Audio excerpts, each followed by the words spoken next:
बुलढाण्याचे खासदार प्रतापराव जाधव यांनी केंद्रीय राज्यमंत्री पदाची शपथ घेतल्यानंतर उद्या ते पहिल्यांदाच बुलढाणा जिल्ह्यात येणार आहे। दिल्लीवरून सरळ ते श्री संत गजानन महाराजांच्या समाधीचं दर्शन घेणार आहे। योगायोगाने उद्या गजानन महाराजांची पालखी ही प्रस्थान करणार आहे पंढरपूरसाठी आणि त्यानिमित्त दिल्लीवरून थेट प्रतापराव जाधव हे शेगावात येणार आहे आणि त्यांच्या स्वागतासाठी कार्यकर्त्यांनी या अशा प्रकारचे बॅनर या ठिकाणी लावले आहे।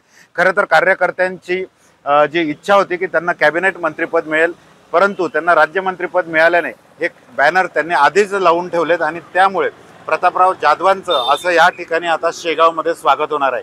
शेगावच्या रस्त्यात अशा प्रकारचे हे बॅनर लावण्यात आलेले आहेत। प्रतापराव जाधव यांना कॅबिनेट मंत्रिपद मिळाल्याबद्दल हार्दिक अभिनंदन असाही हा मजकूर या ठिकाणी आपल्याला दिसत आहेत। या ठिकाणी फॉर्च्युनर, लाल दिव्याची फॉर्च्युनर सुद्धा त्यांनी दाखवली आहे।